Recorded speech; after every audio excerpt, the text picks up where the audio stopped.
New Year should be a time of optimism and excitement. Yet I know many of you look ahead to 2023 with apprehension. I want you to know that as your Prime Minister, I will work night and day to change that, and quickly. Not just by providing relief and peace of mind for the months to come, although we will, but also by changing our country and building a better future for our children and grandchildren, a future that restores optimism, hope, and pride in Britain. Let me first address two issues that I know are at the forefront of everyone's minds. I know there are challenges in A&E. People are understandably anxious when they see ambulances queuing outside hospitals. You should know we're taking urgent action, increasing bed capacity by 7,000 more hospital beds and more people cared at home, providing new funding to discharge people into social care in the community, freeing up beds, and the NHS are working urgently on future plans for A&E and ambulances. And on strikes, there's a lot of misinformation out there, so I want people to clearly understand the government's position. We hugely value public sector workers like nurses. They do incredibly important work.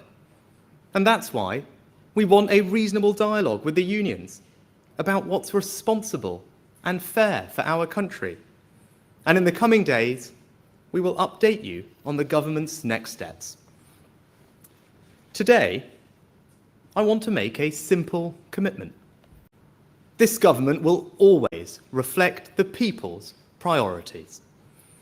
People don't want politicians who promise the earth and then fail to deliver. They want government to focus less on politics and more on the things they care about. The cost of living, too high.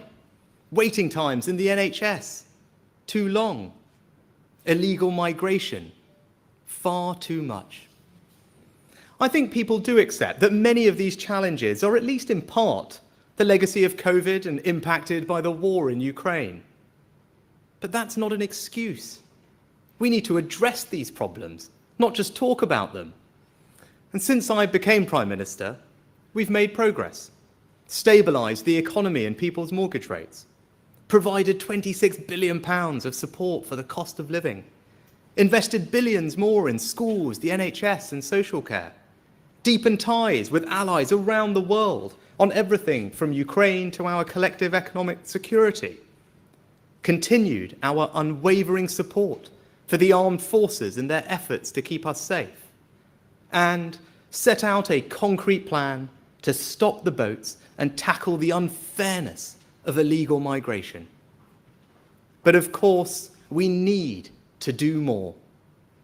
So I want to make 5 promises to you today, 5 pledges to deliver peace of mind, 5 foundations on which to build a better future for our children and grandchildren.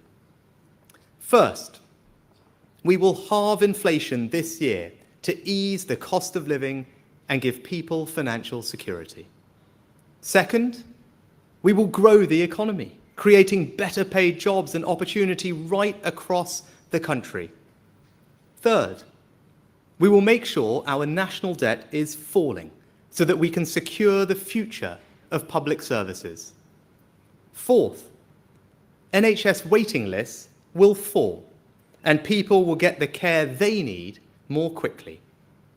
Fifth, we will pass new laws to stop small boats, making sure that if you come to this country illegally, you are detained and swiftly removed. So, 5 promises. We will halve inflation, grow the economy, reduce debt, cut waiting lists, and stop the boats. Those are the people's priorities. They are your government's priorities, and we will either have achieved them or not. No tricks, no ambiguity. We're either delivering for you or we're not.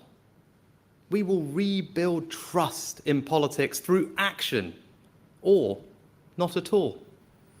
So I ask you to judge us on the effort that we put in and the results that we achieve.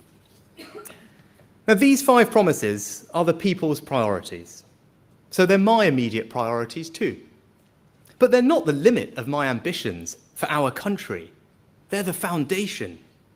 My aim is to build a better future for our children and grandchildren, a future where they feel optimism, hope, and pride.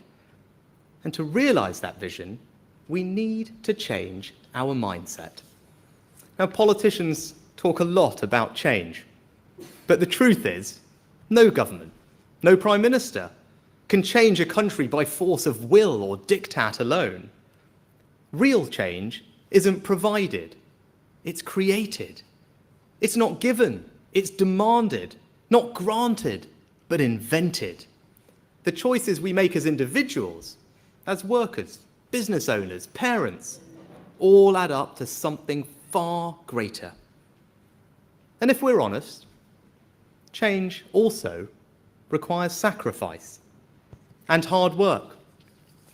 It's a big risk for a politician to say that, but the stakes are too high and the rewards too great not to level with you.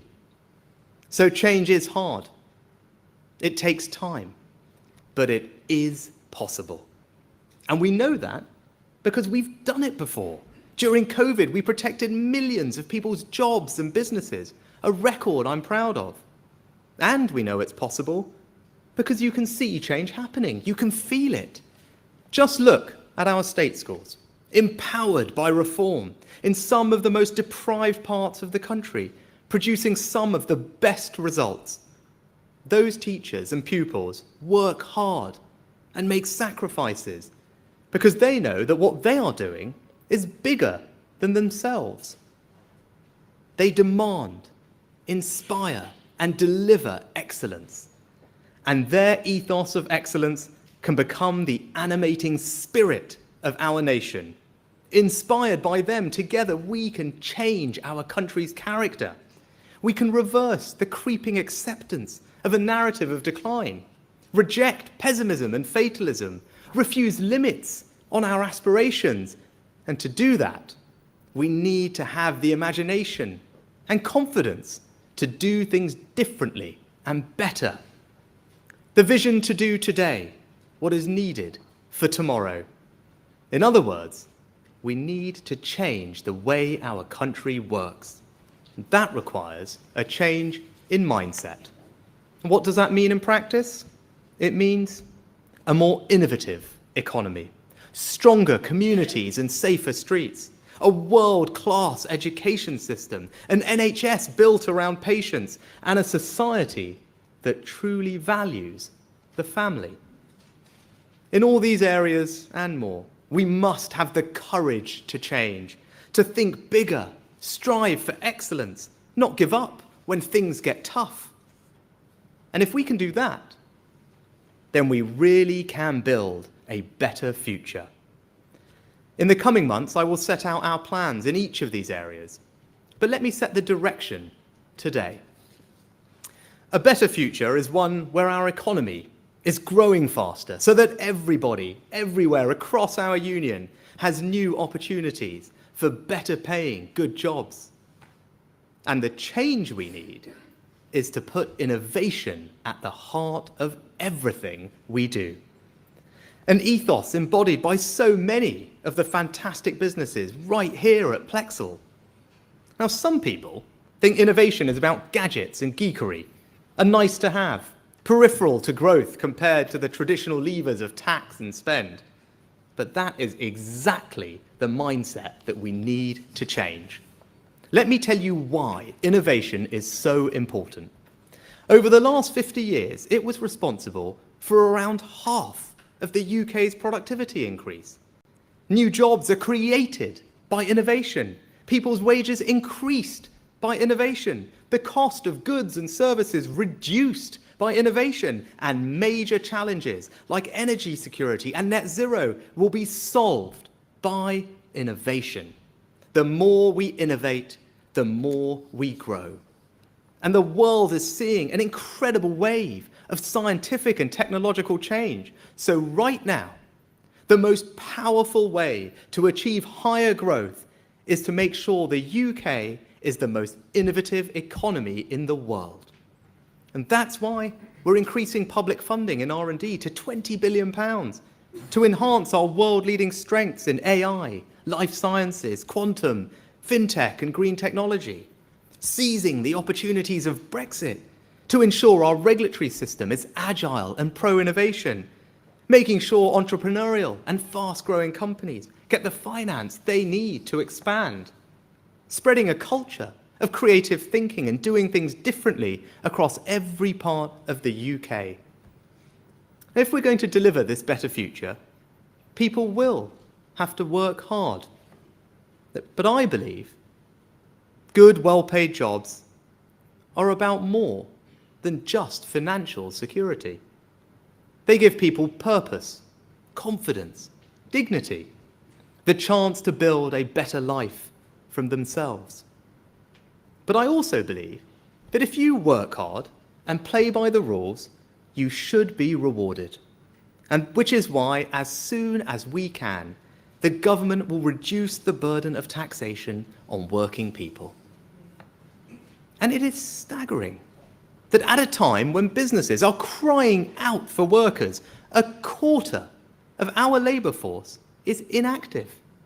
So our growth plan will look at how we can support those who can to move back into work, including through the welfare system. Now, all of this will make this country a beacon of science, technology and enterprise, and lift our productivity, raise our growth rate, and create jobs in the decades to come. Good jobs give people pride in their own lives. But a better future also means reinforcing people's pride in the places they call home. And the change we need is to do away with the idea that it's inevitable that some communities and some places can never and will never get better. I love my local community, and it's not right that too many for far too long have not felt that same sense of meaning and belonging. The government can't create it. It's something that we build together. But the state does provide the foundations. So we will deliver on our promise to level up with greater investment in local areas, to boost growth, create jobs, and reinvigorate our high streets and town centres. But all the regeneration in the world won't mean anything unless people feel safe in their communities. So by this spring, we'll have an extra 20,000 police officers patrolling the streets, answering the call for help, and catching criminals. We've got to stop violence against women and girls. And let's be frank, that means men taking responsibility for creating a culture and society where women are safe in their communities and at home. We've got to reduce reoffending because a small number of career criminals account for disproportionate amounts of crime. And we've got to beat addiction because heroin and crack addicts account for almost half of all robberies. Strong communities are also built on values, on the golden rule, treat others as you would like to be treated yourself. But too often, a small minority break that golden rule. They spray graffiti on war memorials, discard needles and nitrous oxide canisters in children's playgrounds, gang together and cause disorder and disruption. Antisocial behaviour isn't inevitable or a minor crime. It makes life miserable for so many, and it can be a gateway to more extreme crimes. So this government will work tirelessly to crack down on antisocial behaviour, giving police forces, mayors and local authorities the tools they need, and giving communities confidence that these crimes will be quickly and visibly punished. Wherever you live in our United Kingdom, you should be able to feel proud of your community, and that's what we'll work together to achieve. So we will create a better future by changing our economy and strengthening our communities. We also need greater social justice. And the way we achieve that is education.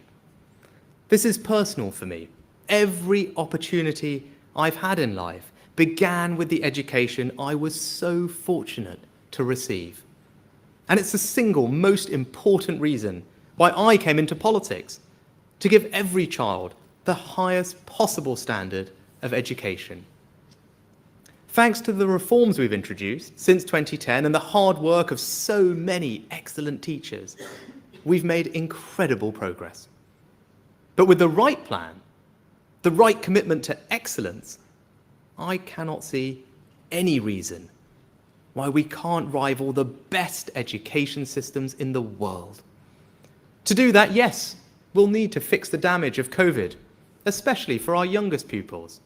And yes, it will require more investment, which is why just a few weeks ago in the autumn statement, we provided £2 billion of extra funding for schools.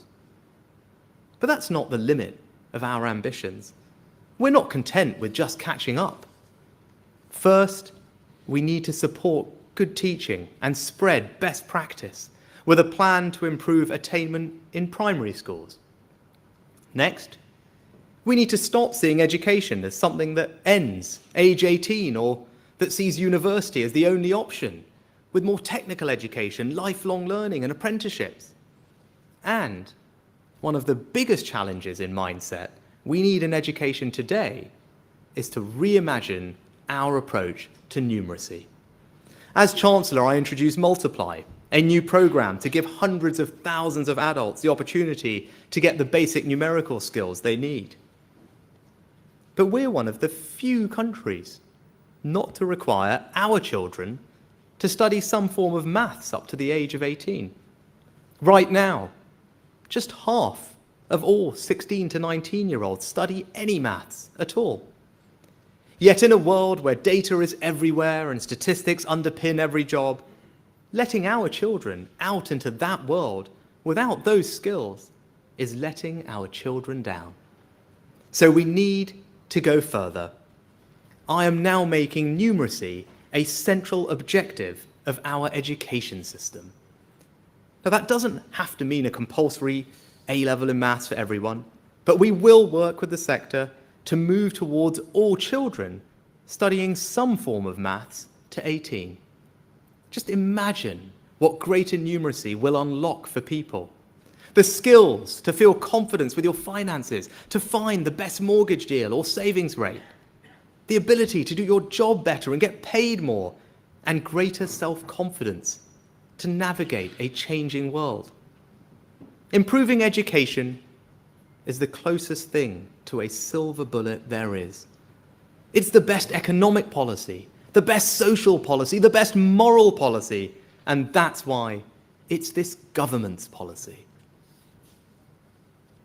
Now, as we build this better future for our children and grandchildren, I feel a deep responsibility to pass on a health service that will be there for them, just as it was for our parents and grandparents. When I talk about the NHS, I'm not just talking about a prized public service. I'm talking about my family's life calling. My dad was a doctor. I grew up working in my mum's pharmacy. I saw day in, day out, the devotion they gave to their patients. And my record demonstrates how important those memories are to me. We've significantly increased funding for health and social care, recruited thousands more doctors and nurses, upgraded more hospitals with cutting-edge technology. But COVID has imposed massive new pressures, and people are waiting too long for the care they need. And we're fixing that, but we need to do more. At a time when we're putting record sums into the NHS and recruiting record numbers of doctors and nurses, healthcare professionals are still unable to deliver the care they want, and patients aren't receiving the care they deserve. So we need to recognise that something has to change. Now, it doesn't mean structural reforms to the NHS. We will always protect the the founding principles of an NHS free at the point of use. But what it does mean is an NHS where patients are in control with as much choice as possible, where we're comfortable with the NHS using more independent capacity, if that's what it takes to get patients quicker and better care, where patients can access more information and data, allowing them to make more informed choices and hold services to account, and where we will no longer accept unwarranted variation in performance between trusts, because high-quality healthcare should be there for you wherever you live. And as the NHS works with professions to develop a workforce strategy early this year, I've asked them to consider how we can best support doctors, nurses, and other healthcare professionals, like pharmacists, to work more flexibly.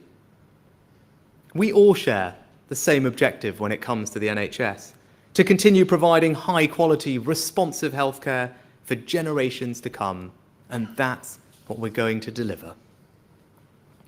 Our vision for change will revitalise every aspect of our lives: better jobs, stronger communities, world-class education, an NHS built around patients. But family is something politicians struggle to talk about, because you can all too readily be pilloried for being out of touch, or worse, hostile to those who don't conform to some idealised form. We live in a world today where family can and does take many forms. But whatever your family looks like, it doesn't matter as long as the common bond is love. We shouldn't be shy about it. We cannot not talk about the thing that is most important in most of our lives. Not when the evidence is clear that strong, supportive families make for more stable communities and happier individuals. I wouldn't be where I am today without the love of my family, the kindness they gave me, the sacrifices they made for me, the values they taught me.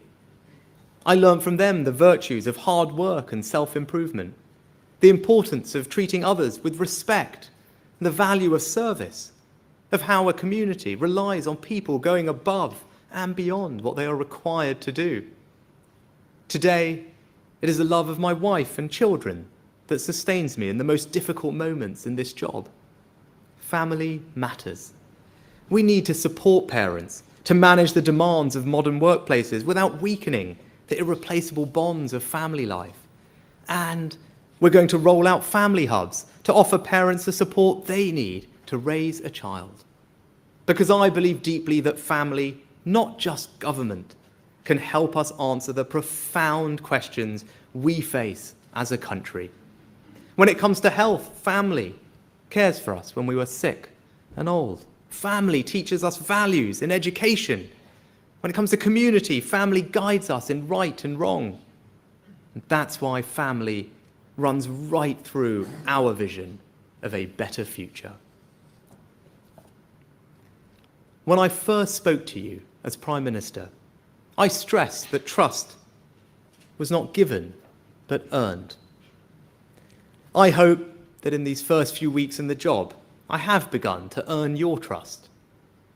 And I've made 5 promises today to deliver peace of mind.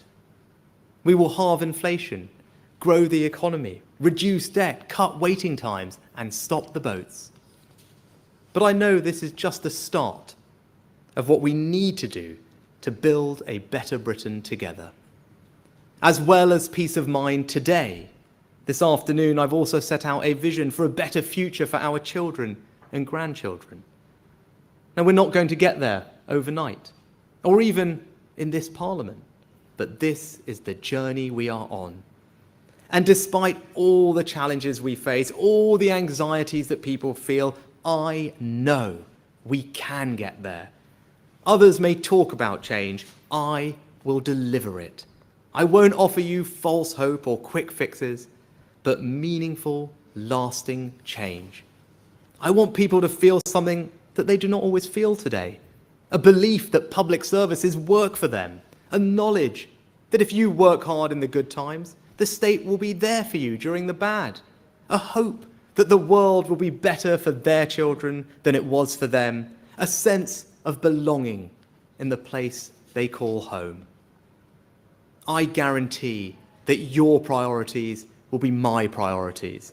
I pledge that I will be honest about the challenges we face, and I will take the tough but necessary decisions to ensure our great country achieves its enormous potential. I will only promise what I can deliver, and I will deliver what I promise. Thank you.